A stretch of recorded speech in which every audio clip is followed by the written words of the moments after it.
Start from Mangalacharana.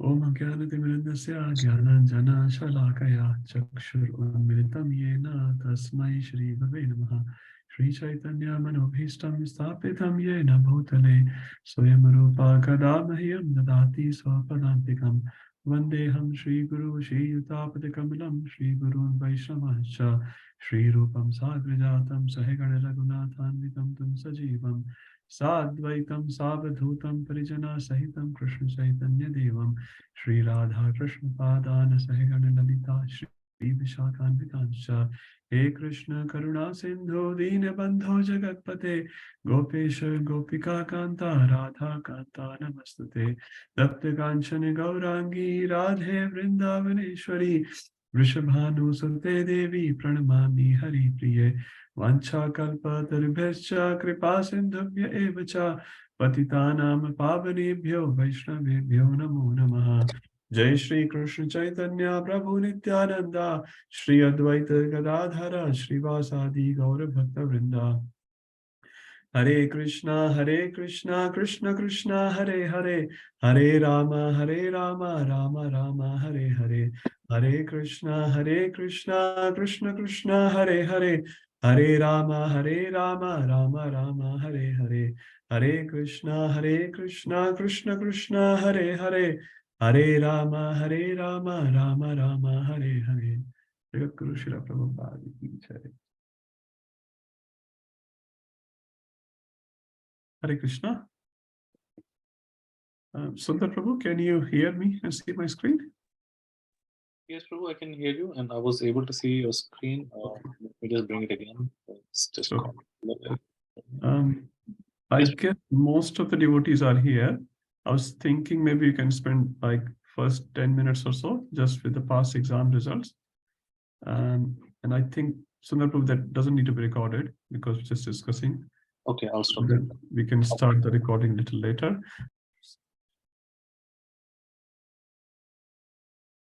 Okay, so again we'll do the revision of the main verses, and 9th chapter practically every verse is main. So let's start from 9-11. Manmohan Prabhu, if you want to do that. Sorry, Prabhu, we were not there in the last class. Okay, no worries, Prabhuji.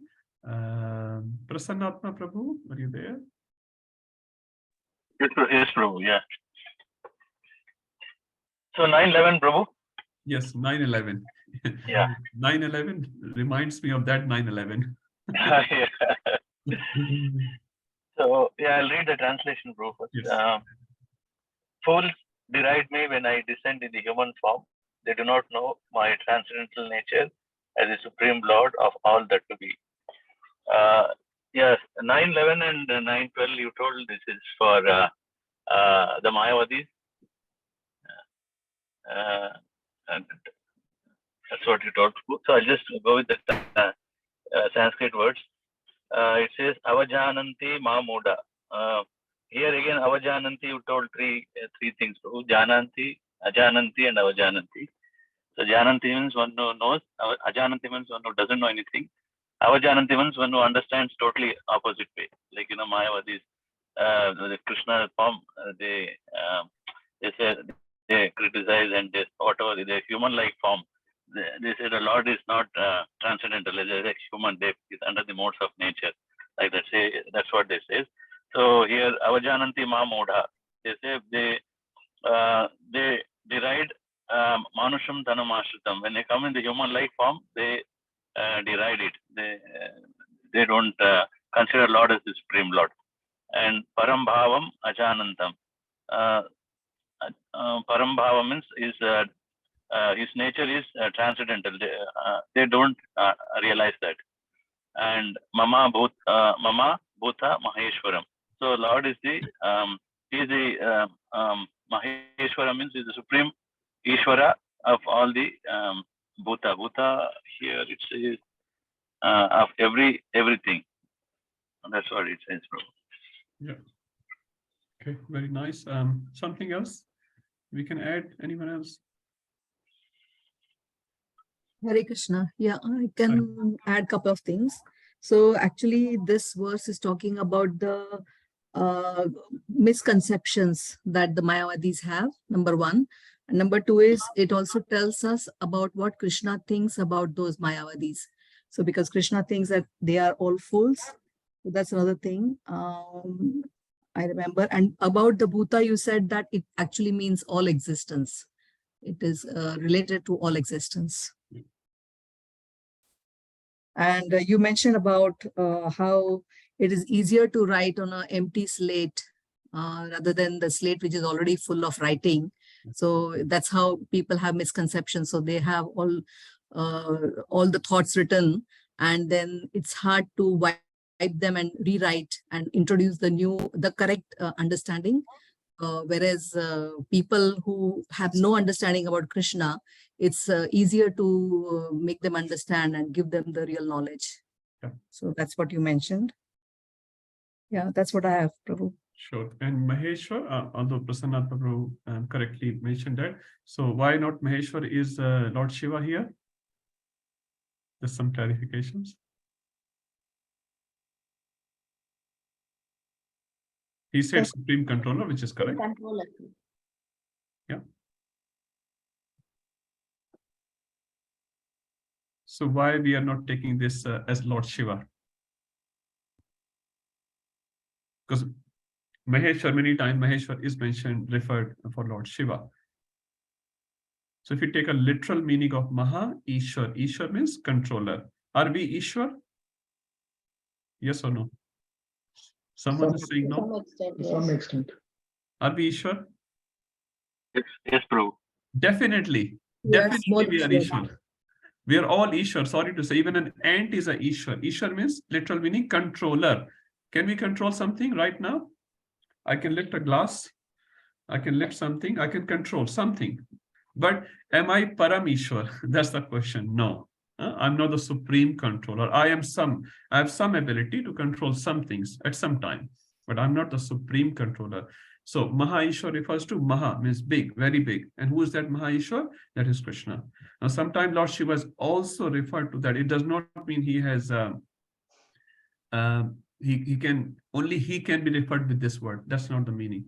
So because Lord Shiva is also the controller, but is Lord Shiva the full controller? No, sometimes known as Maheshwar because he controls the material world. He controls the material world. But Krishna is also the supreme. Krishna is the supreme control, not also. He is a supreme control because he controls everything that exists. So we have to understand, sometimes we say he's a king. But he is a king. In Hindi, they call it Jamidar. He's the king. That's correct? But of only the village. He's not the supreme king. The king may be different. And king is also a part of his kingship will be only for that region. Now there is emperor. Emperor is one who is the king of the kings. So there are different degrees. So sometimes we call someone as Ishwar or Maheshwar. So their Ishwarata, their controllership exists only for that realm. But besides that, Krishna is the supreme Ishwar. His Ishwarata, his controllership exists in all the time, in all the place, and all the circumstances. But others are limited. We can also be Ishwar in a very limited sense. I can be the Ishwar of a country, for example. So I have a sort of full control, not full control, but I have full control for that time being 2011 to 2014 or whatever it may be. So we're all Ishwar. We can control something, but we are not Maha Ishwar. And here Maha Ishwar refers to Krishna. Okay. Also, some context of this section 9:11. Who can give the context? So Prabhuji already said it's for Mayavad. That's perfectly fine. A bigger context to this section. So 9:11 is starting this second or third section. So what's the context of the section? So what are we going to discuss in this particular section? We can have a look at this one here. So 11 to non-worshippers and worshippers, or you can say many people have different relationship with Krishna. So how they understand Krishna, that's what we are reading in this particular section. Now within that, the first two verses are dedicated to Mayavadis. So first one is who they are and what they don't know. And the second is describe what is the result of their ignorance. So first one is describing them. And the second is what's the result of their ignorance. So that will be 9:12. Vijay Gopi Mataji or Sanand Prabhuji. Hare Krishna Prabhu. Hare Krishna. First translation. Those who are thus bewildered are attracted by demonic and atheistic views.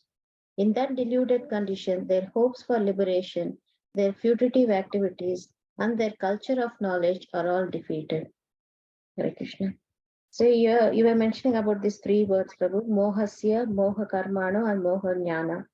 So Mohasya is like those who are baffled by hope, and Moha Karmana is the one who is baffled by the karmic activities or the fruitic activities, and Moha Jnana is those who are baffled by knowledge. So you mentioned that everybody has got some hope, but these Mayavatis have got such hope that they will reach the destination by fruitive activities or jnana. And actually their chitta, which is called the vichet shahaha, that is the chitta is misdirected. So you gave an example of Hiranyakashipu and Dhruva Maharaj, like, Hiranyakashipu was doing the austerities for nearly 60,000 celestial years, whereas Dhruva Maharaj could achieve the best destination by just doing austerities within 6 months. So these people, these mudas are misdirected. They are attracted by this demonic and atheistic views, which is that Asuryam and Rakshasim and Asuryam. So they are actually misdirected. The chitta is misdirected. Yeah. Sorry. The last line, Prakriti Mohinim Shritaha. So Yeah, they are attracted to material nature. material nature, huh? Yes. Which Prabhupada translates Rakshasim and Asurim Chaiva. Okay, Mataji, 9:13. So what's the subsection? Maybe Rasan and Prabhuji can explain. 9:13 and 14. Hare Krishna. 9:13 and 14 talks about the, I think there is feedback. It's talking about the Mahatmas or the Anya Bhaktas. It's just the opposite of 11 and 12, where it is talked about the fools, mudas. Whereas this is talking about Anya Bhaktas or the pure devotees. Yes, Prabhuji. You can talk about 9:13, Prabhu? Yeah, sure, Prabhu. I'll read the translation first.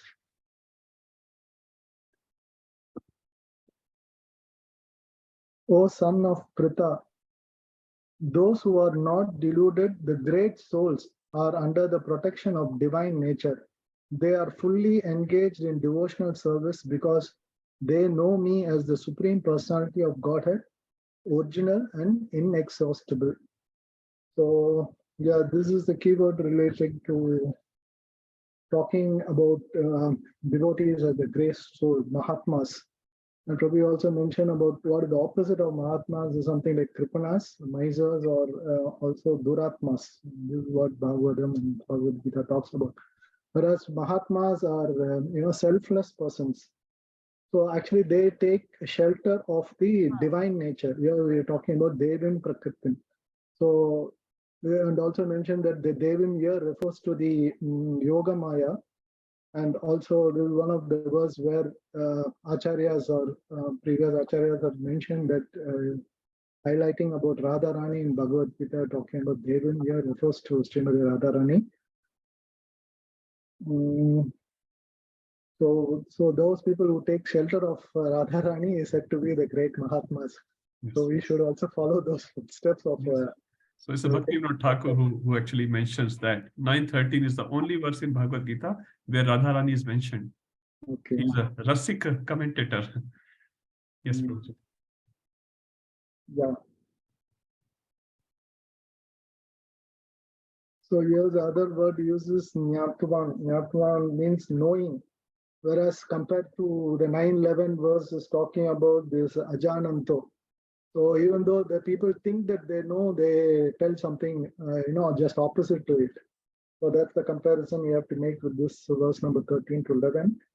Yeah. And Bhutva is related to creation, and Adim is about the origin. And Avyayam talks about the inexhaustible nature, Avyayam. Anya Bhakta. So you're highlighting is Anya Bhaktas. These are the exclusive devotees who are taking shelter of the Lord. That's it. Prabhu. Thank you, Prabhuji. Thank you. 9:14, Ujjwal Rasa Mataji or Akhand Rasa Prabhu.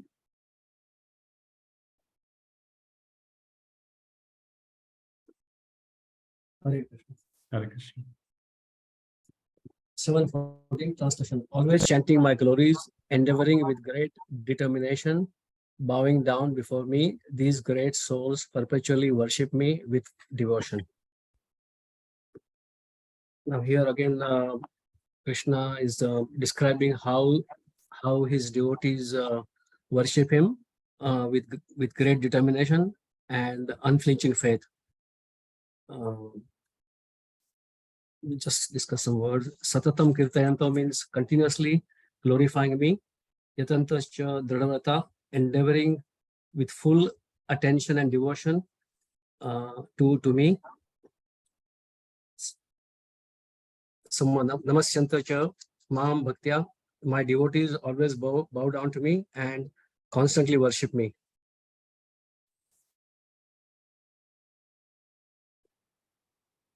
Nitya Yukta Upasate is again unflinching devotional service.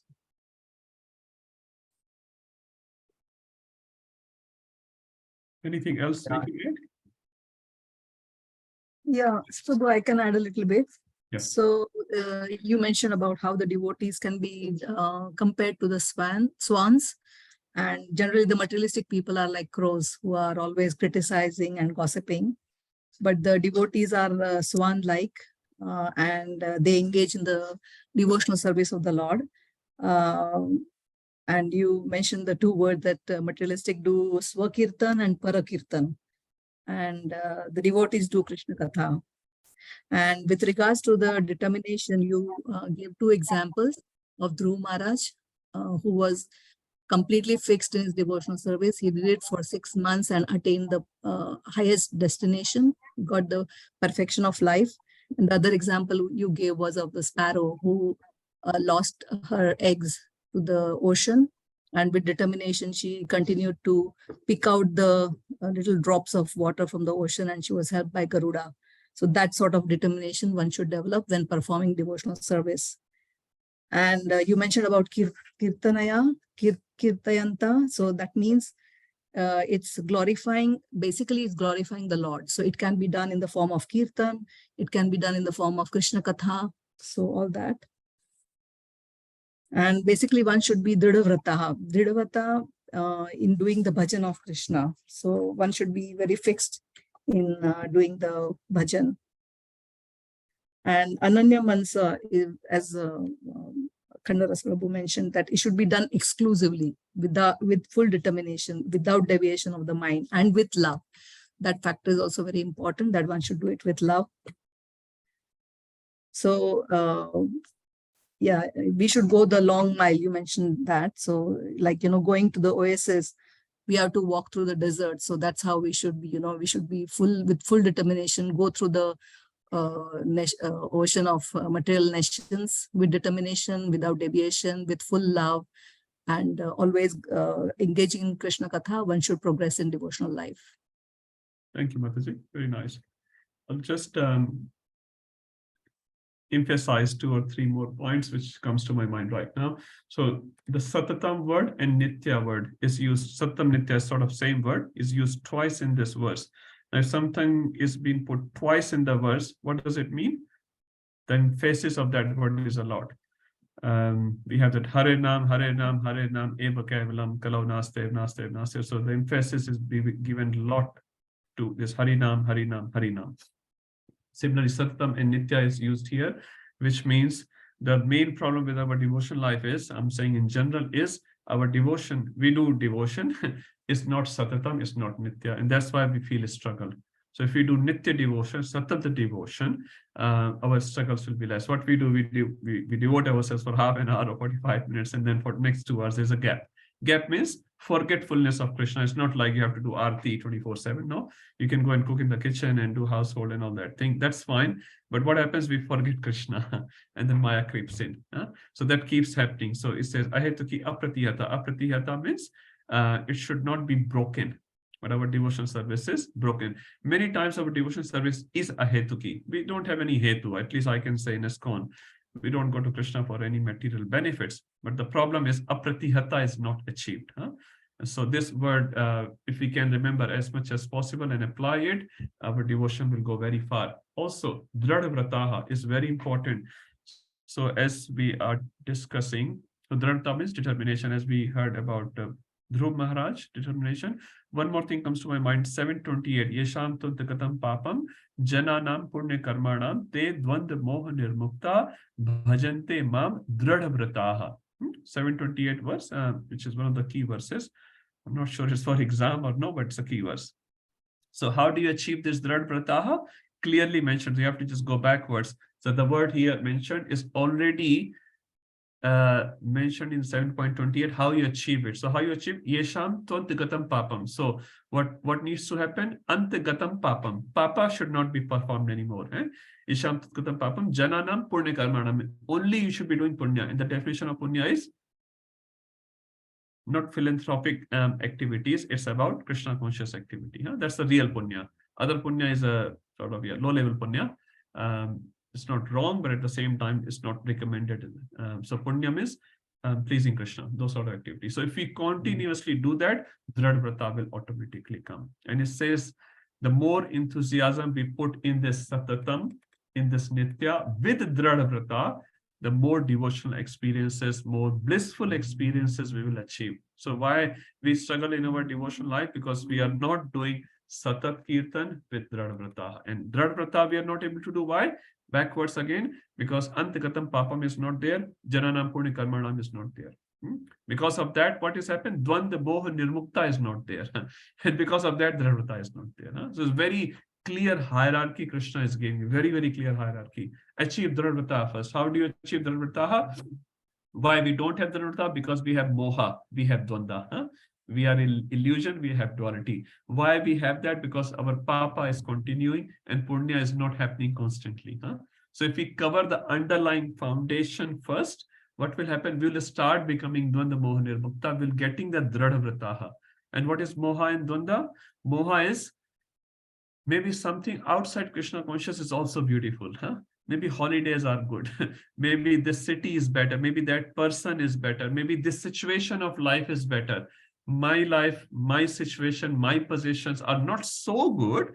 Because of them, I'm not able to perform devotion. So all those things are called moha. Moha means illusion. Illusion also means what is good for Krishna consciousness, we consider that as low. And what is low for Krishna consciousness, we consider it as high. So the things which we should take less importance in our life, they take more importance. And the things which should take more importance in our life take less importance. That is called moha. Other picture, Other picture, we still think Krishna consciousness is important, but my material duties have to be, they can take priority over Krishna consciousness, that's fine.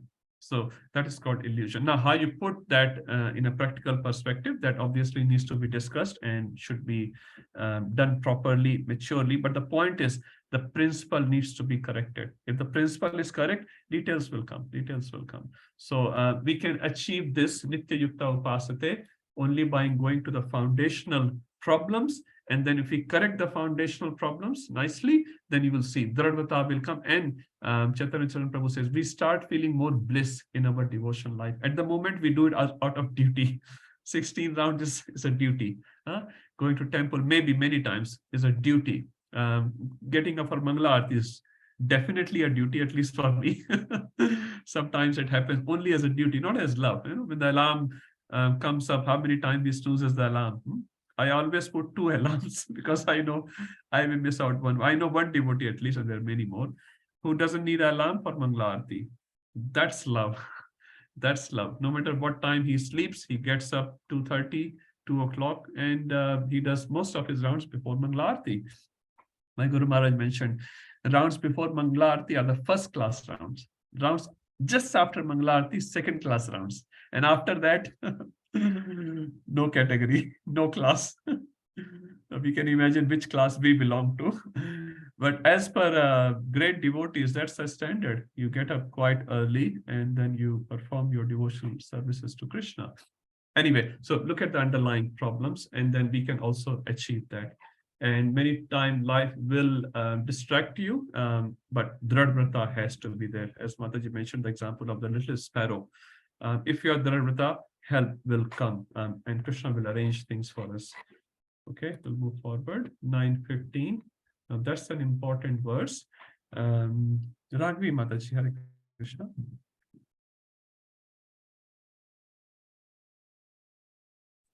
Prabhu, I haven't written much notes for this, Prabhu. So I will try still. No problem. I don't know.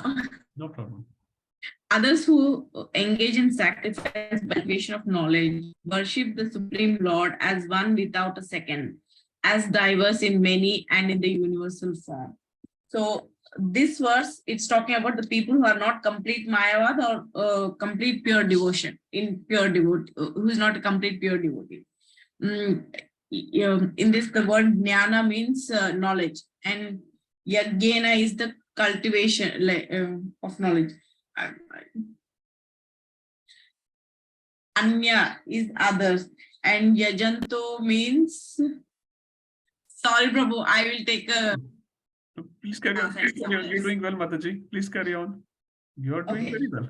Okay, Mam means me, and Upasate is worship.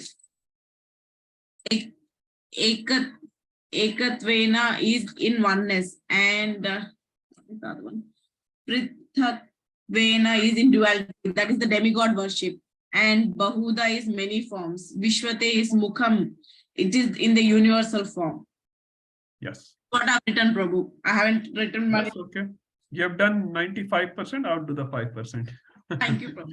So this verse, Jnana Yajnana, as Mataji is saying, by cultivation of knowledge. So these people, Cha Api, Cha refers to and, Api also, Annes, others. There are other categories as well, which does not belong to Mayavad, like extreme Mayavad or extreme pure devotion. So extreme Mayavad is 9:11, 9:12, and Kevala Bhakta or Ananya Bhakta are 9:14 and 9:13 and 9:14.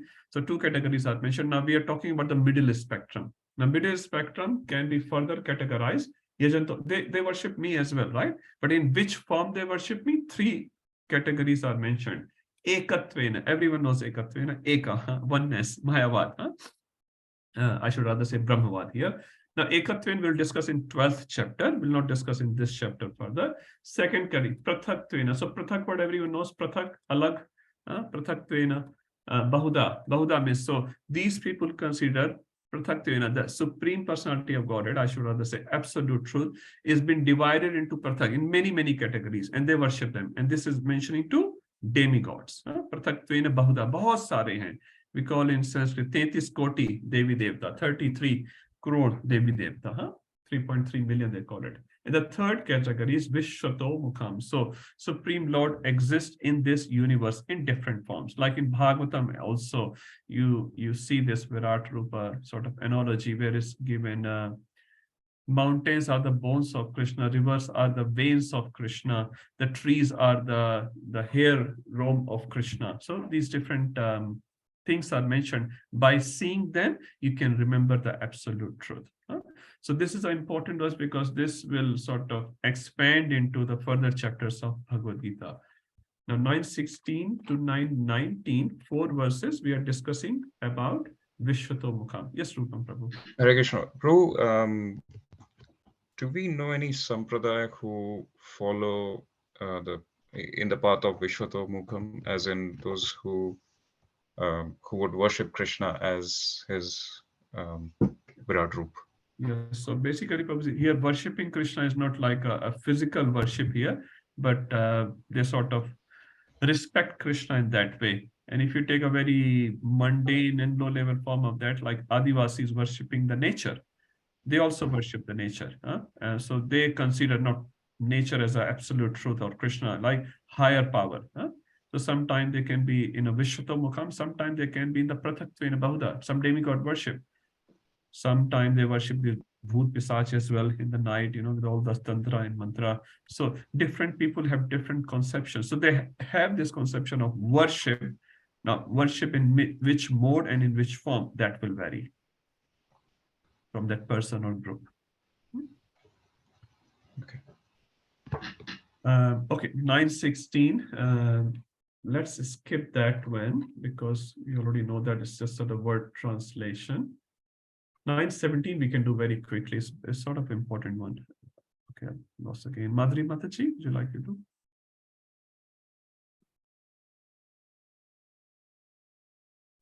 Hare Krishna Prabhu. Yeah, I don't have much notes on this, but this is again, these 4 verses are actually expansion of Vishwatomukha, the universal form. So in here it says, Pitaham Asya Jagato. So I am the father of the universe, he says. Krishna says here, Mata Data Pitamaha. So he is the mother, is the support, and the Pitamaha is like grandfather. Vedyam Pavitram Omkara. So Vedyam is Vedas, and Pavitram is pure Vedas, and Omkara, again we discussed a lot about Omkara, the sound of the syllable Om, and Rik, Sama, Yajur.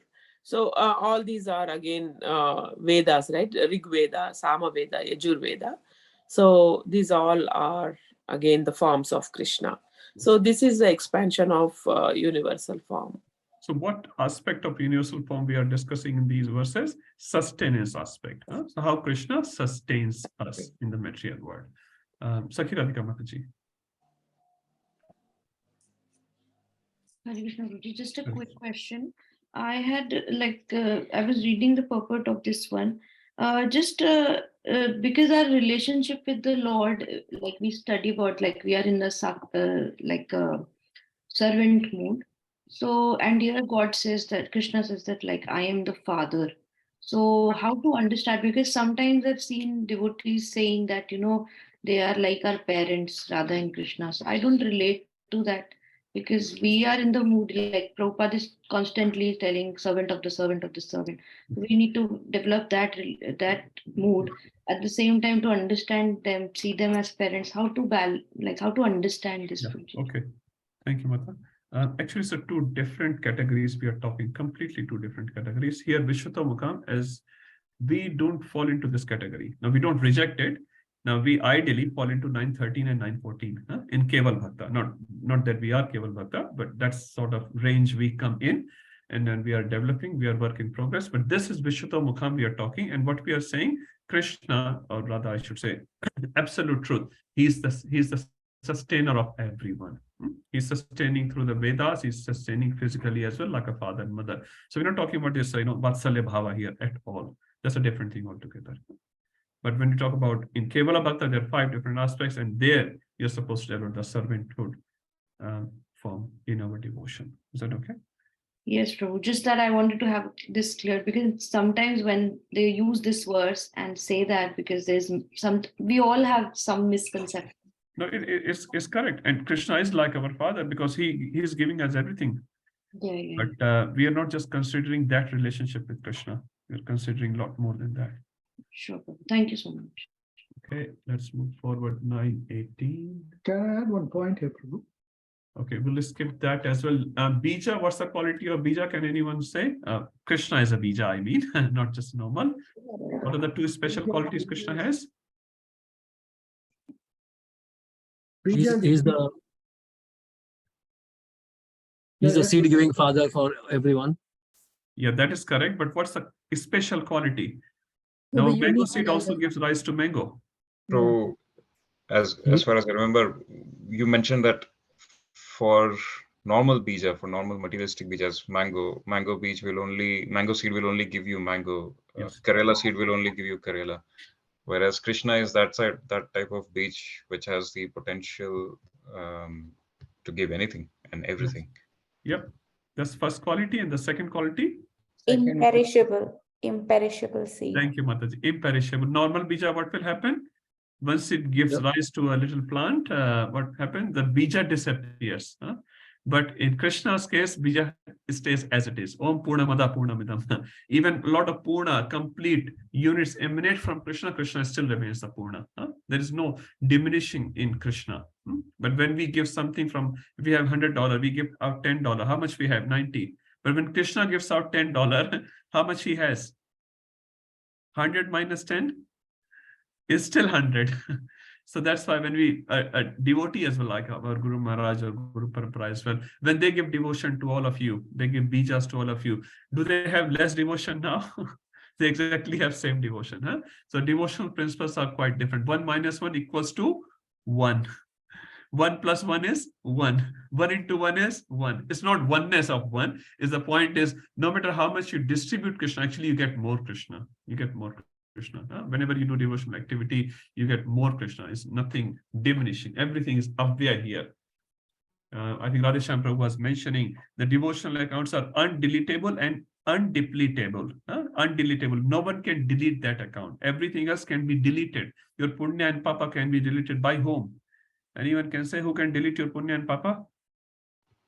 You can delete your punya and papa. Because when you bhog, when you enjoy your, say, money or opulence, for example, what is happening? You have 5 credits, 5, 4, 3, 2, 1, 0.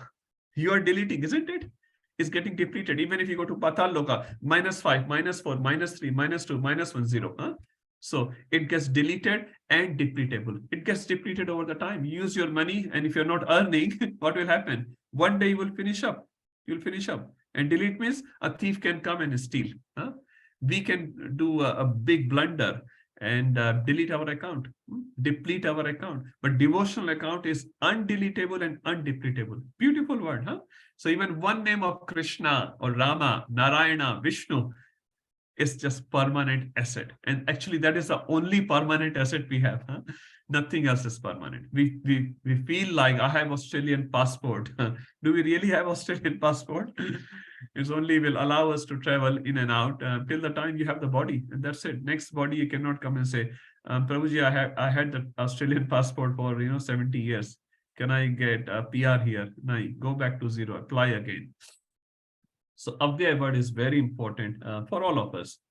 That's why we should do as much as possible. Even our mind is there in the devotion or no, it doesn't matter.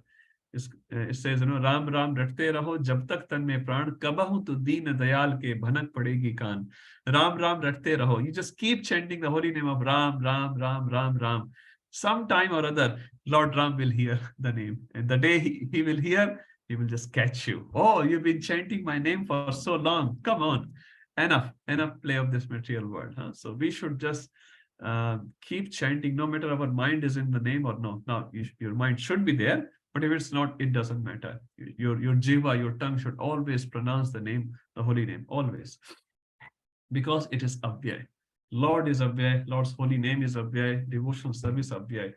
919, I will leave that one. What does Amrit refers here? Real immortality. Prabhupada, I say, I am immortality. When Hiranyakashipu asks for immortality to Lord Brahma, what does Brahma says? Even I'm not immortal. How can I give you? So only Lord is immortal, and that's why he can give you immortality. Only Lord can take it out. I think Padma Puran, there's a verse where Lord Shiva is telling Parvati Mata, Mukti Pradata Sarvesham, Vishnu Ek Na Sanchaya. Out of those ones who can give mukti, only Lord Vishnu can give mukti. I can give a lot of opulence. Devtas can give opulence based on their capacity, but only Lord Vishnu can give mukti because he's mukta. So Lord Vishnu, Mukti Pradata Sarvesham, Vishnu Ev Na Sanshaya. Lord Shiva is saying Na Sanshaya. There is no doubt in that. Mukti Pradata. Only Lord Vishnu, because he has that quality. If you don't have $10, how can you give $10? You have to own it to be able to give to someone. Okay, 920. Now we're starting a third section here, fourth section here, comparing demigod worship and devotees. Now this also has subsections. So we'll read the verses and talk about those subsections. So 920, Okay, Prasanatma Prabhu has a question. So a small question, Prabhu, from the last class. You are talking about Subhadra, Radharani, and Mahamaya. How is the connection, Prabhu? Somehow I get confused between those three. Okay. You said Yoga Maya. Who is Yoga Maya? Like Subhadra Mata. So what I was Yeah. mentioning, Prabhu, there's one personality get manifest in the spiritual world differently, in the material world differently. So Subhadra Maya in the spiritual world is Yoga Maya. In the material world, she appears as Durga Devi. Same energy. And the Prabhupada gives a beautiful example of electricity. If you take the electricity in your fridge, it cools down the thing. If you take the electricity, same electricity for your heater, it heats up the thing. So same electricity, same Maya Devi appears as Yoga Maya or Mahamaya. Now within material world also, there are devotees who are under Yoga Maya. Prabhupada was in the material world, looking in the material body and all that, but he is not under Mahamaya like us. He was under Yoga Maya. So same potency is being used by different devotees differently, as if we use different equipments in our house with the same electricity differently. Okay. So the root is Subhadra Devi. From her, the expansion comes as the internal potential. She is the energy of Krishna, and she takes form as Yoga Maya in the spiritual world and Mahamaya in the material world. So it's like Radharani is expansion of Subhadra Devi. Is it like that? No. So Radharani is the moon energy of Krishna. So Prabhu Krishna has multiple energies. Now we're talking in a different section here. No, I was thinking Yoga Maya internal potency is Radharani. So I'm getting confused between Subhadra Devi and Radharani. So Radharani is a Hiladini Shakti of Krishna, is the internal potency of Krishna again. And Yoga Maya is Subhadra Maya. And it says in one sense, everything is an expansion of Srimati Radharani. All the Shaktis of Krishna are the expansion. So the three main Shaktis in our Sampradaya we talk about. In say Sri Sampradaya, they talk about 16 main energies of Krishna. So that's quite a complex topic, Prabhu.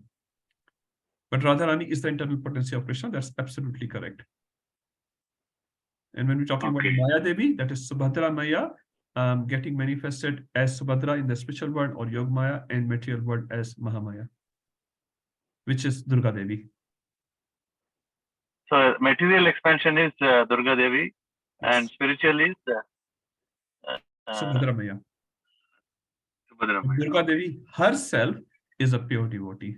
So although she's acting like, a devotee working in a company like that. So devotee himself is a devotee, but he works for a company. So Durga Devi herself is a pure devotee of Lord, but she acts in this material world. He has taken up a service of testing all the jivas.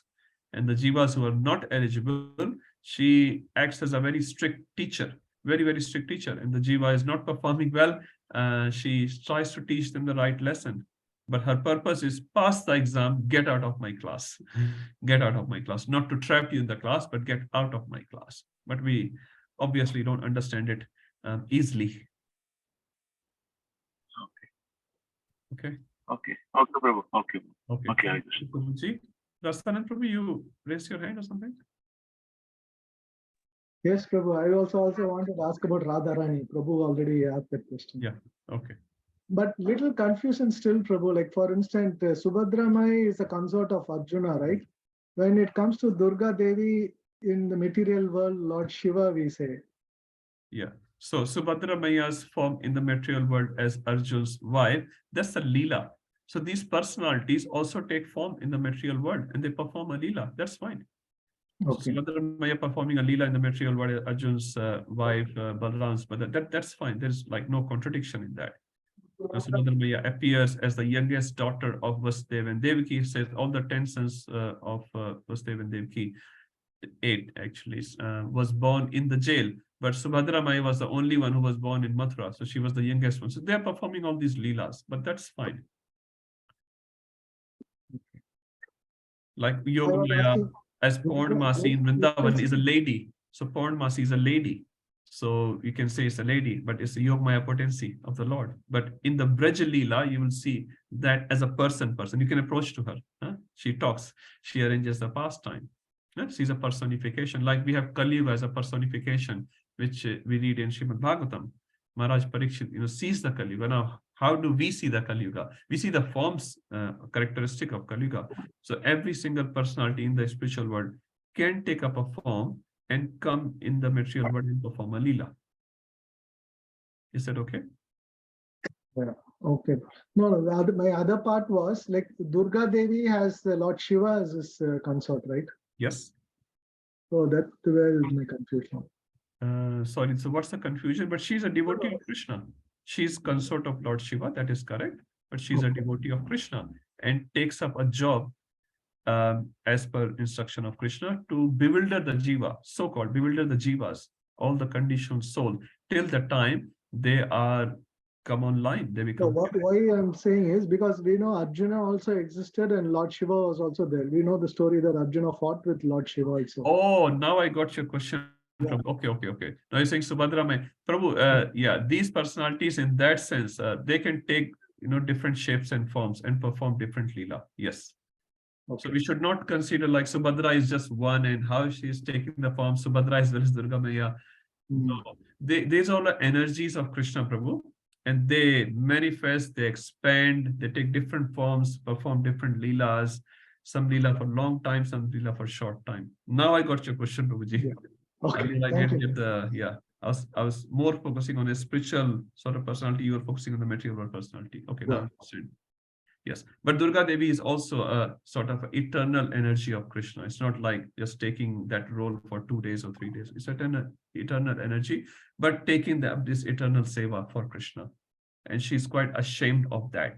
We read that in 1.5, when Vyasadeva is meditating on the Lord, he sees Krishna, he sees Srimati Radharani, and he sees Durga Devi. And Durga Devi is sort of hiding her face with her hand, that she is being given a seva by which she's not getting any appreciation. Do we really appreciate Durga Devi? Not really. We said Maya bahut is strong and Maya is so strong. We actually blame Maya Devi so many times. I mean Maya, because Maya is so strong. Prabhupada said, no, Maya is not strong. Our purpose is not strong enough. But Durga Devi doesn't get appreciation, to be very honest. We say, this world is so bad. Bhagwan ne kyun banaya? Why Krishna is created like that? So Durga Devi is saying, I have got a seva for which I don't get much reciprocation from the jivas. But Krishna says, no, that's your seva. Now she also does seva in the 10th canto when Krishna says, take my portion from Devaki's womb and put in Rohini's womb. So Durga Devi, that picture you should have seen, like Lord Vishnu is there and Durga Devi is doing pranam to Krishna in the spiritual world. And then Krishna says, if you do this job, you'll please me a lot and you'll known as, there are multiple names, Durga, Chamundi and all that names are given in 10th canto. So they perform different roles at different times, although they have their eternal sevas as well. Okay. Thank you, Prabhu. And just last point which comes to my mind, the same person appears from the womb of Yashoda Maya as the baby girl, which comes through in the sky. Same Durga Devi, taking all these different roles as a baby girl, as in charge of the material world. This material world is called Durga.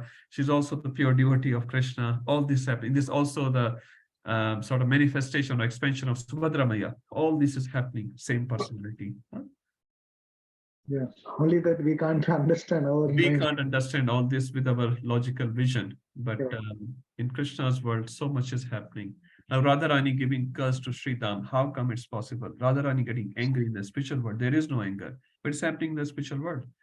How Radharani came to, like Gaur Govind Maharaj writes this book, Bhakti Purushottam Maharaj. Bhakti Purushottam Maharaj writes this book about Srimati Radharani, and he explains how Radharani came to this material world. One of the reasons given in that book, based on some Purana, that Radharani gave curse to Sridham and Sridham gave curse to Srimati Radharani, both cursing, counter-cursing each other in the spiritual world. How does this happen? Sort of incomprehensible by all of us, but that's what it is. Huh? Now we call it spiritual anger, but do we really understand spiritual anger? Not really. We only understand material anger, which we experience most of the time. So, but this is what it is. One day we'll understand when our heart is pure. Thank you. Hare Krishna. Okay, thank you. Yes, one more question. Ujjwala Samataji. Yeah, Hare Krishna Prabhu. So as you said, Subhadra Maya is Yoga Maya. Yes. And we also know that Purnamasi is also in charge of Yogamaya. So how do we reconcile these two? They're same personalities, Mataji. The same Okay. personalities in Brij Vrindavan, you can see them as a person, not as just an energy. So two different personalities, but the same energy. No, same person. So Subhadra Maya expands as per the need, as per the need. So if she has to become Purnamasi, she takes that form as a Purnamasi. So in Purnamasi is an old lady, if you see in like character-wise, people go to her, but she's arranging all the pastimes of Krishna. And then Vrinda Devi even comes to her. And sometimes at Purnamasi coming to Vrinda Devi, they're discussing what we will do for Krishna today, which kunja Krishna will go in. How much should be the height of the tree, how many flowers should be there, which branch of the tree will sort of bend down towards Krishna, how much will be the flow of river Yamuna. Everything is arranged by Purnamasi, every single detail for Krishna's pleasure. When Krishna goes in the Yamuna, which creeper will capture the lotus feet of Krishna? That is also arranged. So there's a creeper arranged by Purnamasi, which will go and capture Krishna's feet, and Krishna will fall in Yamuna, and every Gopa will laugh at Krishna. Everything is arranged. Trees sort of bending down and giving the mangoes to Krishna. Now, usually if you have to get the mango, you have to go up. But here, the tree is giving the mango to Krishna. And this tree is saying, Purnamasi, can I give my mangoes to Krishna? And Purnamasi says, okay, granted. So this tree comes. This pond comes into Krishna. Can I give my water to Krishna? Krishna has not taken my water for so long. Purnamasi, okay, you look very enthusiastic. You can go. So Krishna will come to the pond and will take the water with his own hands. Radha Govind Maharaj was telling in one class, there is no pond in Vrindavan where Krishna has personally not drunk the water. So every pond, every tree has rendered service to Krishna. And they're all jivas, and they are very enthusiastic to serve Krishna. And they get opportunity. Like when we get opportunity in the temple to serve, what happens? We look at the next person. Aap jao now, can you go? There it doesn't happen. There the tender happens, who will get the seva? And everyone says, I'll do the seva, I'll do the seva, I'll do the seva. It says when a spiritual world, when Krishna was arranging to come to the material world here, 5,000 years ago I'm talking. So Krishna says, I'm going to material world. Who else wants to come? He says, all the spiritual world came, main chalunga, I'll go. Then Krishna says, okay, you, rest you stay here. And they're like, why I can't come? No, we'll just going for some time with some devotees and we'll come back. So they're all jivas. Sridham comes as well. Now this says Radharani and Krishna who comes here, but they're also there as well. So it's not like the other jivas there in the spiritual world are not having association of Krishna. No, they are having eternal association. But the same Krishna, exact same Krishna, Swayam Bhagavan Krishna, comes here as well.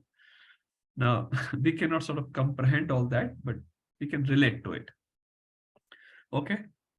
Yeah, Prabhu, but when you said that Krishna actually never, when he comes out of Vrindavan, he is a Vasudeva Krishna. So he actually, in reality, he never leaves Vrindavan. He never leaves. So, yeah. Shyam Sundar Krishna never leaves Vrindavan. Vasudeva Krishna goes to Mathura, and Dwarka Krishna stays in Dwarka. They're all same, but they are different. And but the Vrindavan Krishna, all the Leelas, he is Swayam Bhagwan himself, Krishna himself. Even Dwarka Krishna is Swayam Bhagwan as well. But still, Dwarka Krishna only manifests those qualities which are needed for Dwarka Leela. Like Lord Ram, same Supreme Personality of Godhead, exhibiting those qualities, not like Lord Ram, you'll never see playing Murli or Bansuri, because he does not, his same Personality of Godhead does not exhibit those qualities. But Krishna exhibits everything, and that's why he's considered Purna Purushottam Bhagwan. Purna is complete. In any exchange you want with that Krishna, he's able to do with his devotees, any sort of exchange. Whether in Dasya, Vatsalya, Madhurya, Vama Anga, any bhava devotee had, Krishna is able to do that. Like Lord Ram said to this rishis in Dandakaranya, they wanted to approach Lord Ram in a Madhurya bhav. And Lord Ram told them, not in this avatar, not in this manifestation. Next manifestation as Krishna, you will come as gopis. So they're called Rishichari gopis. There are some Devachari gopis, the Rishichari gopis. So then those rishis of Dandakaranya in the Ram Leela came as Rishichari gopis. And they achieved Krishna in Madhurya bhav. Because Lord Ram said, not in this birth. But Krishna, Lal Govind Prabhu says, only you have come. Where is your sister? Ram says, not you, not you, not you. And Krishna says, only you. You can bring your sisters and cousins as well. I will accept everyone. आप अकेले क्यों आए हैं? औरों को भी लाइए. Lord Ram is so simple. Maryada Purushottam, he says, no, I only have ek patni vrata. So same Lord, reciprocating differently. He's not showing up that other characteristics, although he's also Supreme Personality of Godhead. And just last thing I'll mention, His Holiness Bhakti Rasamrat Maharaj mentioned very nicely, as we see moon of Purnima, full moon night, he's full. The moon is full, but you see in Ekadashi, the moon is not full. Moon is little less. Same moon manifesting different kalas at different days. Same moon. So sometime he present half the kala, sometime 3/4 of the kala, sometime full kala. That's why Supreme Personality of Godhead manifests different characteristics in different avatars. Okay. Thank you, Prabhu. Okay, a lot of questions coming. Manmohan Prabhu, Shraddha Mataji. Hare Krishna, Prabhuji. Hare Krishna, Mataji. Please forgive me for my ignorance. I don't know that past time you were mentioning about Radharani. Shri Radharani was cursing some. Sridham, his brother. His brother. Yes. Brother. So Sridham is his brother in the material lila as well as the spiritual lila. No, material world lila, I should say, not material lila. So you want to know the pastime? Yes, Okay, I'll quickly mention. This is long pastime. Bhakti Purushottam Maharaj has written a book about Srimati Radharani. It's from there. And obviously Maharaj has taken references from different Puranas. I don't know the name. So there, very quickly I mentioned Krishna was going with Birja Gopi. So in material world or material realm, we hear the word Birja river. River was not a river. She was originally a Gopi. Krishna was going with that Gopi. Long pastime. And Radharani was having a doubt. My Krishna is going with someone else. Didn't like that. Finally, they got caught. Initially, Krishna was successfully hiding, but later on got caught. And that time, what happened, Sridham was sort of protecting where Virja, Gopi, and Krishna was sitting together. So Sridham was sort of protecting that area, but Radharani insisted to come in that area. And Sridham said, no, you cannot come. And Radharani said, no, I have to go. So Sridham got angry. Radharani also got angry. And they curse each other, basically. So brother and sister. And it says, our acharyas explained, they cannot have anger. But Krishna wanted to come to material world, so he wanted to establish some background there. किसी को मारना है तो क्यों मारना है? कुछ तो कारण होना चाहिए. There has to be some reason, So actually, Radharani says, because you're protecting a person of low character for Krishna, as per Radharani's definition, we cannot say that, she can. So you're acting like a human. So you become a human in the material world. And then Sridham said to Srimati Radharani, because you're also acting lowly, you're doubting on Krishna, the Supreme Personality of God, you also have to go to the material world for 100 years and you'll be separated from Krishna. So Radharani was so-called separated from Krishna for that 100 years in the material world because of the curse of Sridham, her own brother. That lila happened in the spiritual world, and later Radharani came to the material world. Sridham also came to the material world. They again became brother and sister, and they were sort of fulfilling the curse of each other. That's one part of the lila. Okay, we'll discuss other part in Radhashtami. Thank you so much. No, there's a whole class. Okay, Sakhi Radhika Mataji.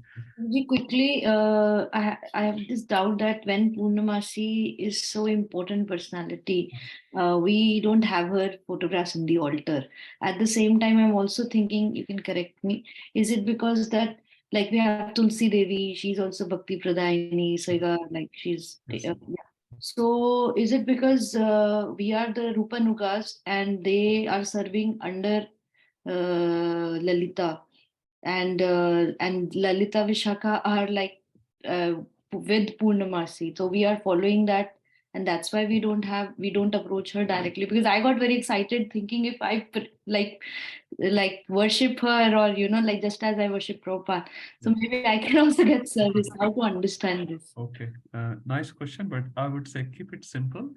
Yogamaya or Mahamaya, they are one of the energy of Krishna, and you are worshipping Krishna, who's the source of all the energy. So you don't have to separately worship each one of them. And as I said, Krishna has unlimited energies, and she is one of them. And we worship Srimati Radharani, who's the source of all the potency. Like she is the Shakti and Krishna is the Shaktiman. He is the source and Radharani is the energy. And it says from one explanation, all the other energies are coming from Srimati Radharani. But again, there are categories in that as well. But she, So- Purnamasi is a devotee, so in Yeah. that sense, I'm thinking like we have all the. You can worship. I think in Vrindavan there are some significant places for her as well. Yeah, just as a devotee. Yeah. But you're worshiping Srimati Radharani and Krishna, so that sort of completes the whole picture. Like you're worshiping Rupa Goswami, you don't separately worship Vishnu Chakra Thakur or Baldev Vidya Bhushan or Sridhar Swami, because you worship the parampara, basically. So in the parampara, all these acharyas come, Ramanujacharya, every acharya you are seeking blessings of. Yeah. So you don't have to separately do something else. Thank you. We just have to understand the pastime and we relish those pastime, how great these persons are and how they externally act is very different than their eternal situation, personalities. Okay, so Satyabhama Mataji. Hare Krishna, Prabhuji. Hare Krishna. Prabhuji, I was thinking people who are praying to Purnamashi and they're fasting for her and doing prayers for her, are they indirectly praying to Krishna, or would their prayers be considered as a demigod prayer?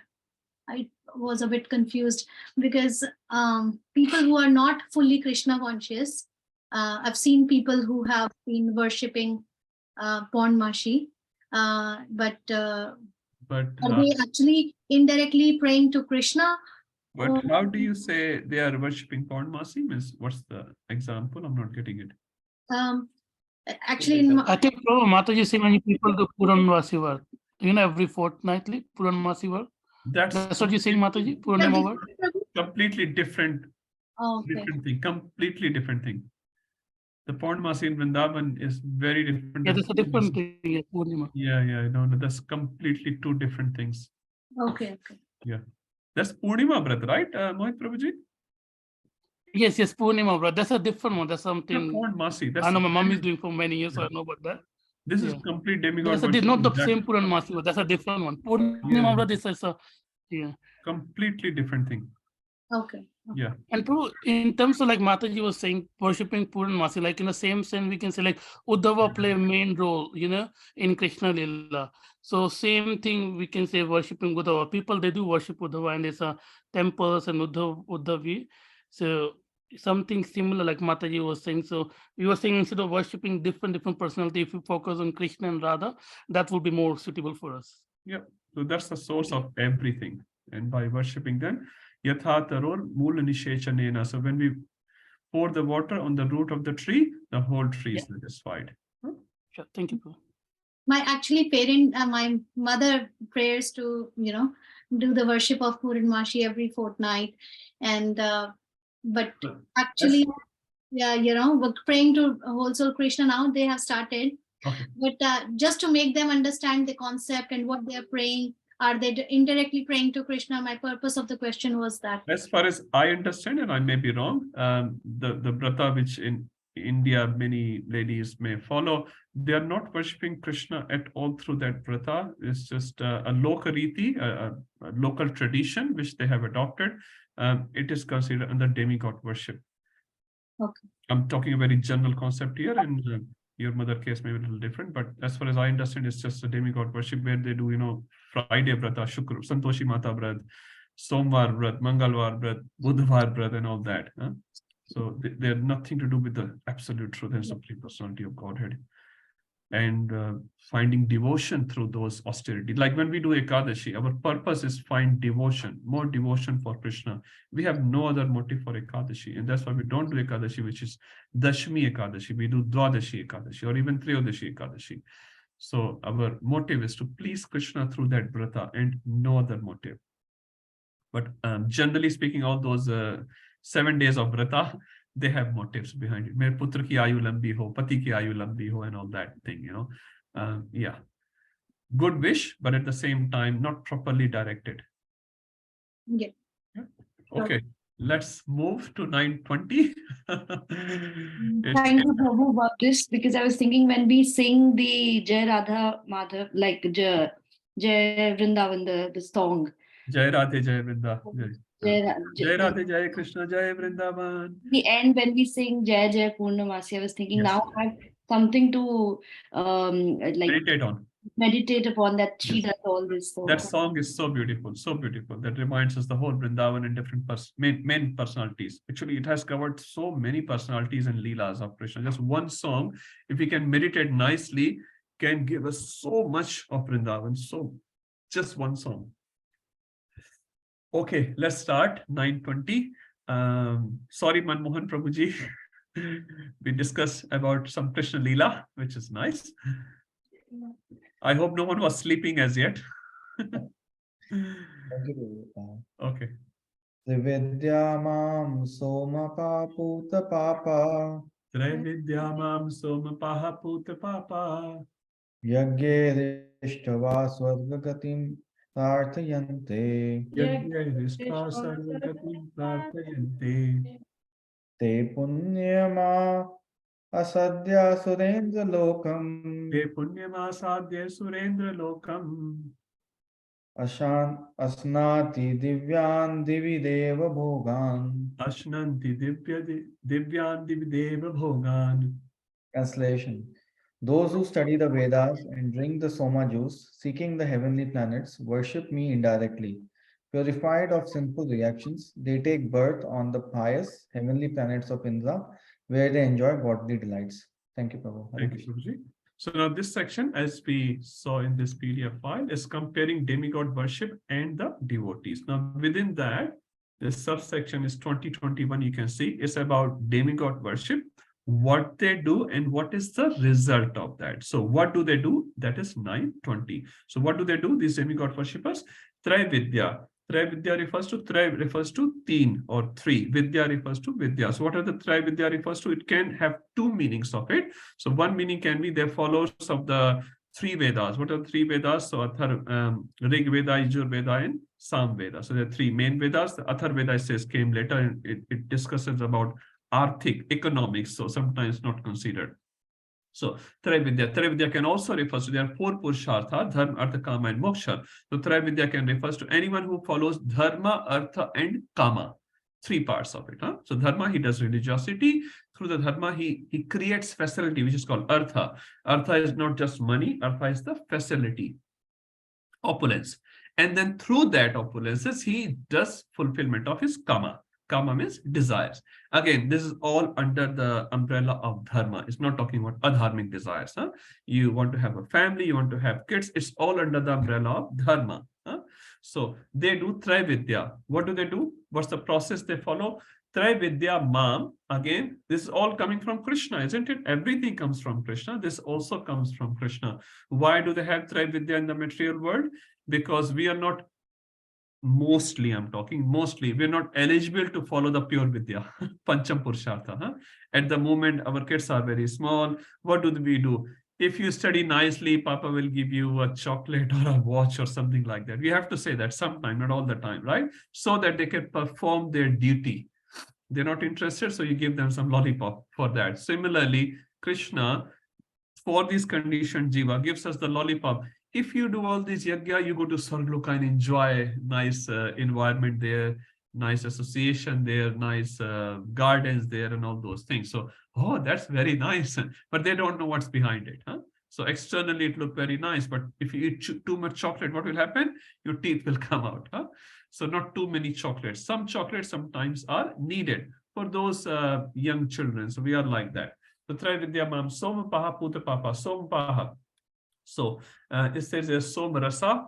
Now this Somrasa should not be misunderstood as alcoholic beverages which people get in this material world. They get intoxicated, they lose their consciousness, they lie down on the street sometime and all those things. So Soma Rasa is a very different beverage. It's in mode of sattva. By drinking that Somrasa, you actually feel rejuvenated in your senses and your consciousness increases in sattva, increases, not decreases. Now here, when you Suppose you are in Rajoguna, if you're taking alcohol, obviously, then from Rajoguna, where you glide down to Tamoguna by taking alcohol or something similar. But by drinking Somapaha, Somarasa, actually you go upwards. You go upwards. Huh? Now, we're not talking about a spiritual experience. We are only talking about a material experience. But there are beverages which gives you satisfaction and sattva. Like if you eat some sattvic food, some mode of goodness, do you feel good? At least devotees, I can say, they feel good. When you eat some tamasic food, tamasic means, too much chili and too much masala. Sometimes after you feel bloating and whatnot. Huh? So you can experience that here as well. So if you eat something, you feel better. If you eat something else, you feel down. So Somrasa is like that. Puta Papa, Papa refers to Pap, or our sinful activity. Puta refers to purifying. Huh? So there is a word called Putra. Everyone knows the word Putra. So Putra is the one who can turn Tra means Tran, or liberate you from Puta, hell. Huh? There's a hell called Puta. So if your Putra, if your son or daughter in that sense as well, is an eligible person, means as devotee, they can liberate you even if you are in hell. An example given in Bhagavatam is Vena. Vena and Prathu Maharaj. Huh? So Prathu Maharaj. So Vena was a very, very bad person, very demoniac person, but he was about to fall down. But because of having a Putra, who's the incarnation of Supreme Personality of Godhead, he got saved.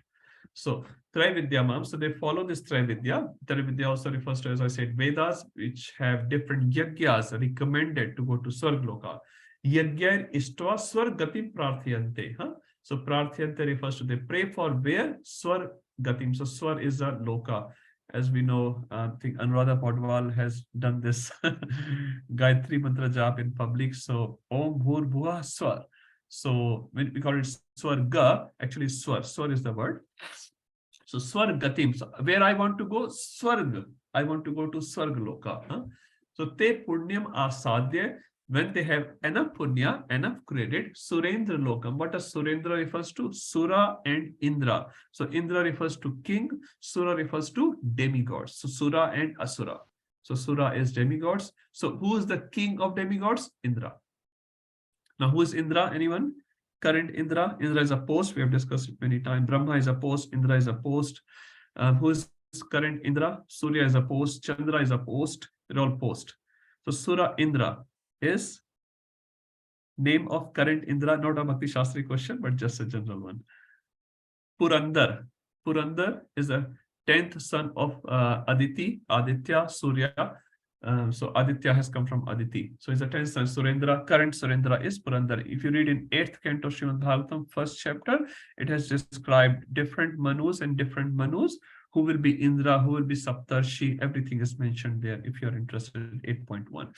So Te Punyam Asante, Te Punyam Asade Surendra Lokam Ashnanti. Ashnanti refers to here. Ashnanti also refers to acceptance or enjoyment. Huh? Ashnanti here Prabhupada writes as enjoy. Devyan Divi Dev Bhogan. So Dev Bhogan refers to Devtaon ke dwara bhoge jane wala. Huh? So one who is consumed by demigods. Huh? So Divyan. So Divya word can have multiple meanings. In 4.9, if you remember, we discussed sort of 3 types of so terrestrial, celestial, and spiritual. So in 4.9, Janma Karma Chame Divyam, the Divya word there refers to Janma Karma Chame Divyam, spiritual. So Krishna's Janma, Krishna's appearance and pastimes are Divya, like spiritual. They are not material at all. But here Divya word refers to celestial pleasures, not spiritual pleasures. So celestial is still a material pleasure. But obviously, based on the shloka, the meaning has changed. So here Divya refers to celestial pleasure. But why Divya can be understood in a better way? Because it's compared to the material pleasure. So if you have a lot of pleasure, say in so-called America or London or whatever, there's no pleasure. But if you consider there as a pleasurable grounds, Swarga pleasure is lot more. Radha Govind Maharaj was giving a lecture and he said, America is not even the toilet of Swargaloka. You think in America there's pleasure. Those pleasures are not even toilet pleasures in comparison to Swarga Loka pleasures. Just a little comparison. But they are both material pleasures. It's not spiritual. It's not, many times people say, my relative has become Swargvasi, and they think Swargvas is like an eternal position. It's not. Swargvas is a very temporary position. But in comparison to earthly planets, it looks like eternal, very, very long. So Traividyamam Sompatupa. So they do a lot of yagyas recommended in the Vedas. They prarthayante, they do prarthana, they pray to go to Swargloka, they do somrasa pan, they drink somrasa, and once they have achieved enough credit, like if you want to go, I don't know, 5-star hotel, which costs you, $300 a night. So you save. Some people save $10 every day. So how many days you have to save for 30 days to get $300? Once you have enough credit, then you can go and stay there for how long? Eternal? One night. And next morning they'll throw you out. 10 o'clock, check out, get out. And no, I have another $300. Okay, stay back one more day. So till the time you have money, you can enjoy the facility. Once you run out of your money, they will throw you out. Same thing happens, which we'll read in 921. Yes, Ujjwala Samataji. Hare Krishna Prabhu. Yeah, here it says that those demigod worshippers, they study the Vedas and drink the Soma juice. I thought, please correct me, Prabhuji, Soma juice one can drink when they go to the moon planet. So how come it is available on this earthly planet? Why is it mentioned like that? Okay, so it says they drink somjusa, they produce this somjusa out of yagyas. So there are some brahmanas who were very powerful. They can, through the yagyas, they can produce the somrasa, and that sort of puts them in more mode of goodness. And as you correctly said, this somrasa is readily available for anyone and everyone in the Swarga planets.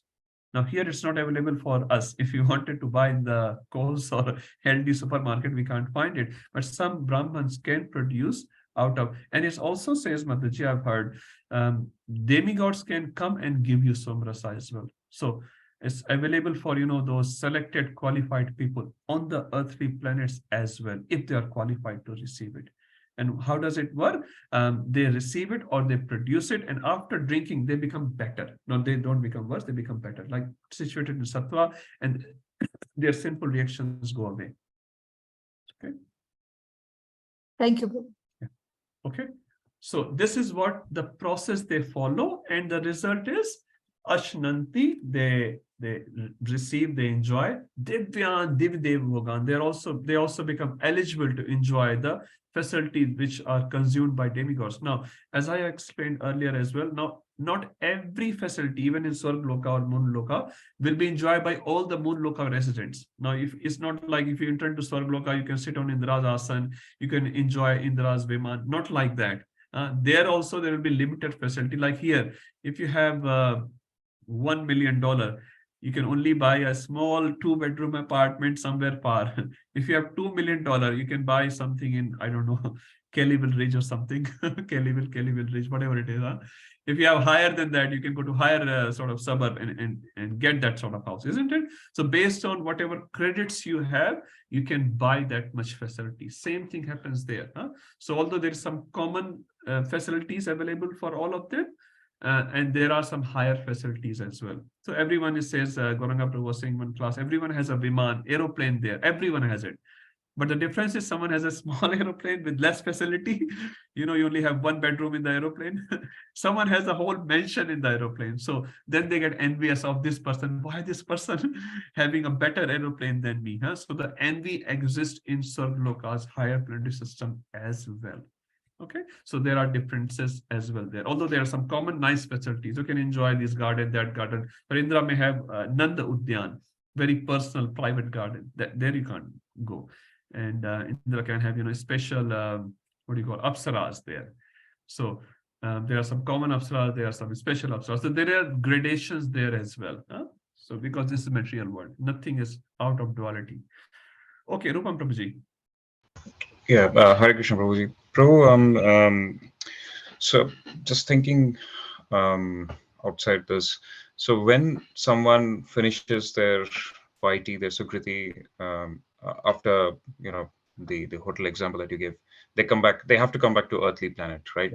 Yes. Now, Prabhu, in chapter 7, we studied about how things happen for devotees who have either done a lot of sadhana or between lot of sadhana and little sadhana, how their gati happens. In case of normal person, once they finish their Sukriti in Swargaloka, and when they come back to earthly planet, on what grounds or on what conditions they are given a body, like Okay. be human body or Yes. animal body or something else. And even within human body, some are really rich, some may not be rich. So Okay. how does, or in terms of material opulences, some get more, some get less. How does that decision is taken? Okay, very good question. I'll just explain with some mundane example, Prabhu, that might work. Suppose I give the example of hotel room where you have to have $300 to be able to afford there for say one night. As soon as you fall below 300, suppose you have $295. Suppose, can you afford there one day? They will say no, basically, right? You have to get out and go somewhere else where the hotel cost is 295 or below. Huh? So what happens? Sort of the same thing happens. We never run out complete credit there. What we run out below the standard which is needed there. Suppose that the need there is $300 a day, 300 credits a day. You run out 299, 298. Same time they will throw you out. Huh? That's one criteria. Now with the 298 for Earth, you can actually, it's a lot of credit. So usually what happens, has been explained by Radha Govind Maharaj as well. The person coming from Sargaloka will actually take birth in a very pious or, a rich family. They will be very softly spoken. He said, even by looking at the person, how he talks, you can identify he's coming from Patal Loka or Sargaloka. Some people have used a lot of abusive words. So consider that they are coming from a lower planetary system to the higher planetary system. They still have this lower tendencies of angry. They're humans, but they're angry, they're ugly looking or ugly speaking. You don't like to associate with them. But Swargaloka people who comes down to Prithvi Loka, they're actually very pious souls, because they still have $298 credit left, but they did not have enough to stay back more time there. Just a mundane example I'm giving, right? So they will become human and they will actually take birth in good families. But again, based on their past devotional credits, they may go in a devotional family or just in a normal, like, sorry, Amitabh Bachchan's son, with all due respect, I don't know if there's devotee, not devotee, is very sort of has accumulated a lot of credit, right, in his account. That's why he get name, fame, everything. When devotee was saying, as soon as they're born in those families, they have 40,000 crore in their bank account. That baby has it, right? How much can you work, Prabhu, to get that money in your account now? Just imagine. A baby is born there. He is the owner of 40,000 crores. Automatically, he has done nothing, but he has done it, right? So that's what shows he has done some punya. He has accumulated the punya in the previous life. They get good bodies, like good looking bodies, for example. They may have intelligence, they may have money. All these opulences will be carried for them automatically because they have accumulated in the past. Yeah, so just to be a bit pedantic on this example. So as the same $300 example, once you run out of money, shouldn't that person be then moved to the next higher planetary system and the next and the next? So this is the next one, Prabhu. This is the next one. So when we talk about heavenly planets, anything above earthly is called heavenly. So in heavens also there are gradations. So as I said, you don't just go to the one place, New York or something. No, there are places that is very big, very, very big.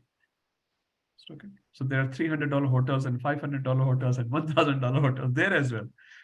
So amount of stay there will vary from person to person. Which facilities you will get, it's exactly same concept as Prithvi. How much money you have, how much facilities you can get, for example. They're also same, but there's some common, like you don't get tired there. There's no sweat there. Demigods don't sweat. So you don't sweat. They don't get hungry. You eat out of your pleasure. You go in a hotel nicely, sit down, oh mama, I'm so hungry, I'm so hungry. You don't get sick there. Like these sort of non-facilities are not given there. In Prithviloka, they are given. As soon as you take birth, you cry. And everyone says, oh, welcome to the material world. But the child is crying, he's suffering. This doesn't exist there. Okay. Thank you. Prabhu, can I ask a quick question? Sorry. Sure. Yeah, when we talk about the Swargaloka, you said anything about the earthly planet is Swargaloka. So is it just one destination or many planets? No, but many planets come under? Yes, Mataji, many planets. So which, like examples, like moon planet, which other planets are there? Moon planet and Surya Loka and Swarga Loka, which is Indra's Loka, Amravati, which we read about. So Amravati is the capital of that. So it's huge system, Mataji. It's huge. If you read 5th canto, you'll get some idea. That's why it's called heavenly planets, not heavenly planet. So higher facilities than earthly planet. And people aspire for that. People aspire for that. And nowadays you don't see it, to be very honest, but previously Brahmanas will target the planet. Like if you target ISPCS in India, right? You prepare accordingly. If you target for IIT, you prepare differently. You target medical, you prepare differently. They're different fields. Huh? But you prepare a particular exam, so they will do particularly yeah, they get particular credit and go to the particular destination, like IIT exam, for example, or CPMT exam. Makes sense? Someone might be doing PhD, he wants to become a professor, that's fine. So different exams, different designations will require different abilities, and a student go in that direction. Okay. Okay, a lot of discussion around Srimad Bhagavatam and Swargaloka. Let's see all these attractive, so-called attractive Swargaloka, what it does to after some time. Shraddha Mataji, she would like to read. Thank you, Prabhuji. 9.21. Tetam bhuktva swargalokam vishalam. Tetam bhuktva swargalokam vishalam. Shine purye mrityalokam vishanti. Shine punye mrityulokam vishanti. Evam traidharmam anuprapanna. Evam traidharmam anuprapanna. Gata gatam kama kama labhante. Gata gatam kama kama labhante. Translation. When they have thus enjoyed vast heavenly sense pleasure and the results of their pious activities are exhausted, they return to this modern planet again. Thus, those who seek sense enjoyment by adhering to the principles of the three Vedas achieve only repeated birth and death. Hare Krishna. Thank you, Mataji. So, Tetam, so Te refers to those people who have achieved Divyan Divdev Bhogan. So, they have achieved a lot of pleasures and they've been consuming those pleasures. Bhukta, Bhogna, they have consumed it. They have enjoyed it. Swarg Lokam Vishalam, Vishal Swarg Loka. The Swarg Loka is, again, comparison to Earth planet, is very, very Vishal. So they have enjoyed all those facilities. Shine Punye. This is what we are talking about, $300 example. Shine Punye, Mrityulokam Vishanti. They come back to Mrithyuloka. Why this is called Mrithyuloka? Why this is called Mrithyuloka? Because we die here. Default here is death is default. Is default. To nurture someone, say a baby or even a plant or tulsi plant, takes so much energy. But to die, does it take any energy? Nothing. You just leave anyone or anything, it will die. Sooner or later, it will just die. It will get finished. It's called Mrityu Loka. Mrityu is destined, is default. And what we consider as everyone will die except me. That Kubera asked this question, Yaksha asked this question to Yudhishthira Maharaj, what is the most wonderful thing in the material world? And what's the response of Yudhishthira Maharaj? Ahani ahani bhutani gachanti yam alayam. Ahani ahani, again and again. We see gachanti, jate hain, bhuta, yam alayam, yam alay, rasalay, vidyalay, yam alay. So everyone is going to yam alay. I'm sure doctors will be seeing more people going to Yamalaya than normal people, at least in this country. And it's nice in the sense it creates some detachment. It should create detachment. So, Ahani Ani Bhutani Gachanti Yamalayam Sheshavar Sthavar. So, Sheshavar, the Shesh, whatever is the remaining ones, they have Icchanti. They do the Ichcha of Sthavar. I will be Sthavar. I've gone to 10 funerals, but everyone has gone. I will not go. Atah Ascharya Kim Param. What can be better surprise than this? So basically, I'm looking that everyone is dying around me. My grandfather died, my father or mother or loved ones died. We attended their funeral. We did all the ceremonies, 13-day Shraddha and all that, and anniversaries we are doing. But do we ever think that I am also going to die any day, any time? Not really, not really. So this is the most wonderful thing in the world. So where do they come? Mrityulokam Vishanti. So they fall down. Prabhupada said, Vishanti, fall down. So they're not transported very respectfully. Okay, Prabhuji, take a Indian Airlines direct plane to Delhi. No, it says they are thrown out of the Swargloka. And they're thrown out, it says they go to the clouds and they become the pani, they become the drop of the water. And that drop of water goes in the grains, and then the grain is consumed by a man, which is given to the woman, and that's how a baby comes in whatever species, like that, male, female. So, Shine Punye Mrityu Lokam Vishanti, so they fall down.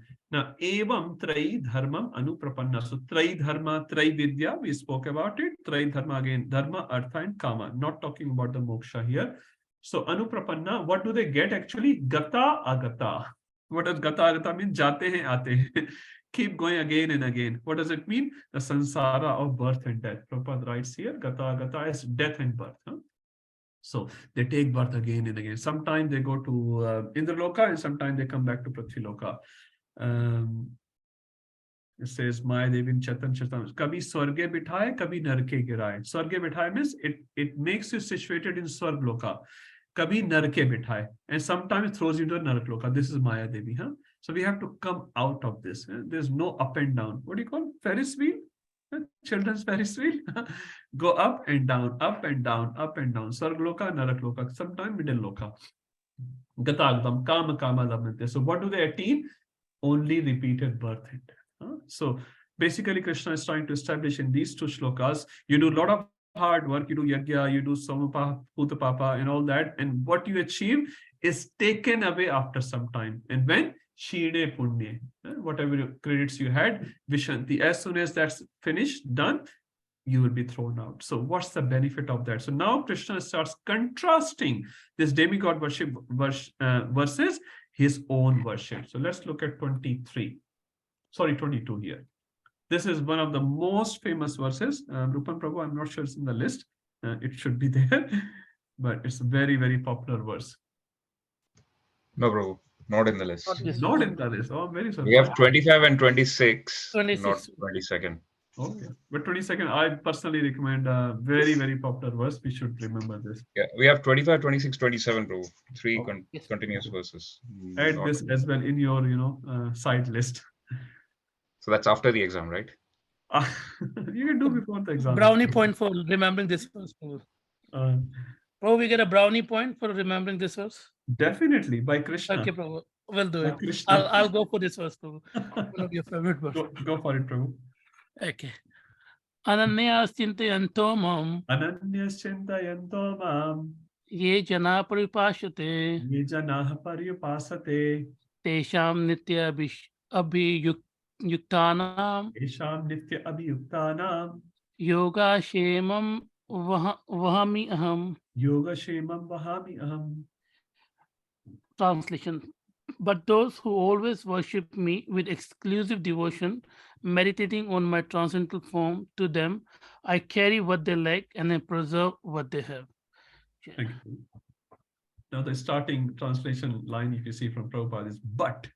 What does but relates to? You have done all these big yagyas, big punya, gone to Sarvaloka and come back, and gata gatam. All you have achieved is cycle of birth and death. That's all you have achieved, practically speaking.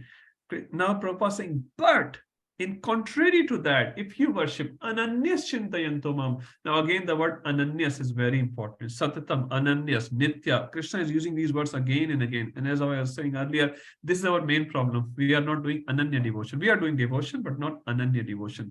We have mixing. And again, it's not going to happen overnight, but we should try slowly. Ananyas Chintayanto Mam. Now we say in Hindi, is leave chinta and do chintan. We have a lot of chinta. Chinta means anxieties, worries. We are constantly worried about so many things. We are sitting in the class, first worry is when Hemanga Chaitanya will finish, I will have my dinner, I will attend this and that. So many anxieties. Right now we are sitting in the class, our body is sitting in the class, mind will be somewhere else. And maybe sometime your body is also somewhere else. Listening in the kitchen or bathroom or lounge room, whatever. And that's fine. So Ananyas Chintayanto Mam. What we should be doing, leave Chinta and start Chintan. Chintan means meditating on Supreme Personality of Godhead and thinking that I have to do my duty, but I have no right for the result, and Krishna will arrange those things. And how Krishna will arrange those things is what Krishna is saying here. Ananyas Chintayanto Mam. Now we also do chintan of a big car or a big house. So not that chintan. Krishna is very clearly saying, Mam chintan, Mera chintan. You have to think about me. Ye janah, those people, paripasate. Paripasate, Prabhupada writes, properly worship me. And the proper worship refers to all Navvida Bhakti, 9 kinds of bhaktis for Krishna. So Ananyas Chintayantamam Ye Jana Paripaste. If you do that, what will happen? What's the result? In Bhagavad Gita, you'll see many verses. The first is the process, second is the result. Like Tesham Sadadiktanam Bhajatam Priti Purukam. That's a process. And what's the result? Dadami Buddhi Yogam Tam Yen Mamu Pyante. Sarv Dharmanu Paritej Mamekam Sharanam Braja. Process. Result is Aham Tvam Sarapapebhya Mokshishaimasya. So process, result, process, result. Many other verses you'll see similarity. So process is Ananyas Chintayantamam. That's a process. What's the result? Tesham, to those people, Ye Janaha, Nitya Abhyuktana. Abhyukta meaning? So Yukta and Abhiyukta, what is the difference? Or similar? Yukta means well situated. You have read this word, I think it came in the exam as well. So Abhiyukt means completely well situated. Sardharmanu Parityaja, not Tyaja. Parityaja means completely given up, not just half given up. Today only I have given up. Just for 3 months I have given up. You know, some people fast Chaturmas, for example, they leave milk for 1 month. So they have given up the milk, but for how long? 1 month. So, but Krishna is talking about parityaja, sarva dharmanu, all designation you should give up, all designation. Tesham nitya, always well situated, well connected with me. Yoga shemam vahami aham. The word aham is very important. So Krishna is saying, I will take the responsibility of that person. Now, this is not a business transaction that I'm thinking about Krishna, so Krishna is protecting me. No, this is not the case. The case is of love. So if you love someone, genuinely, I'm talking a mother loving a baby or a father loving their children, mother or father. It's not that you loving the children and then children will give you something. That's why you're loving the children, isn't it? In the material world, at least up to an extent, we can say mother-father love is the highest. In purity is the highest example we have available. Now, mother and father generally do not have any expectation from the children. When mother is changing the nappy of the child in the middle of the night, she is not sort of writing a notebook next to her bed that, you know, my dear children, in 1995 on 20th September, I changed 3 nappies, 21st September, I changed 4 nappies, and then when child has grown up, you show the full diary. Anyone has such diary? No, they have no expectation. They do anything and everything, whatever is in their capacity to look after the child very well. And in reciprocation, generally it happens, child realizes that when he is old enough, how much love my mother and father has given me. So I should also do something for them. Not as an exchange, but as a reciprocation. So this is Krishna's reciprocation out of love, that he takes care of those people personally. Now, yoga and shema, there's 2 words given here. So yoga means in general is called connection. And shema, so Prabhupada writes, yoga here is a requirement and shema means protection. So it says in this material world, we have 2 fears. What are the 2 fears? We all are fearful first. And then there are 2 categories of fear. What is the fear we have? What we have will be lost and what we need will not be given to me. What we have means I have a house or a property or my computer, laptop, my kids, my money, and blah, blah, blah. This should be protected. And that's why we take insurance. Anyone from insurance industry here? We all have some sort of insurance. I'm sure we'll have, HCF insurance, or some will have, IP insurance and blah, blah, blah. Job insurance people have, house insurance people have, all these. Why do they have insurance? Whatever we have should be protected. At least you'll have car insurance, I'm sure. Everyone who has a car will definitely have insurance. Even government mandates it. So why? Because we are fearful something will happen to my car, something will happen to my house. So we have this insurance. And Krishna is saying, I am your insurance. I'm your insurance. Shema. I will protect what you have. And yoga means, suppose you are a simple example, a grahastha or a brahmachari. You're living in a temple, a brahmachari may think, tomorrow if temple kicks me out, how I'm going to survive, isn't it? That's a worry. It's a genuine worry. People have it. People have it that if temple kicks me out, even you say in 40s or something, what happens if I'm 60 and none of my kids are going to look after me? I don't have any money. I still have to work another 20 years or something. And I have enough things to look after myself when I'm 60 plus. Do we have these fears? Be honest, we all have it. Maybe in different degrees, we all have it. So we always fear what we will need in future. Will it be provided to us? and what we have at present, will it be protected? So Krishna is sort of assuring you, very, very much assuring you, don't worry about it. Don't worry about it. What you have, I will protect. Now, Krishna does not just take a responsibility. Okay, you know what? I'll tell Mahamaya, Durga Devi, that you go to the Sydney, you go to this North Sydney or Chatswood, and you go to this house number 614, and you go to this floor, and you go to this apartment, and do something, something, something. What he says, aham. The famous pastime of Arjuna Acharya, I'm sure everyone knows that. I'll just say very quickly, it's very purifying. He was a great devotee of Lord. He was reading Bhagavad Gita every day, but days and days he will not get prasad. He will still not complain. One day he arrived to this particular verse in Bhagavad Gita, and when he was reading it, he was like, is Krishna really looking after all of these devotees? I'm doing so much bhajan. Not that he was complaining, but he was just thinking about. And he was thinking maybe Krishna will arrange through some agencies, somehow or other, huh? And that may take some time. So he crossed this word aham with the red pen. And he just went out for his bhiksha, for his daily schedule. He was a Brahman, so he was allowed to do bhiksha. He will go out for bhiksha.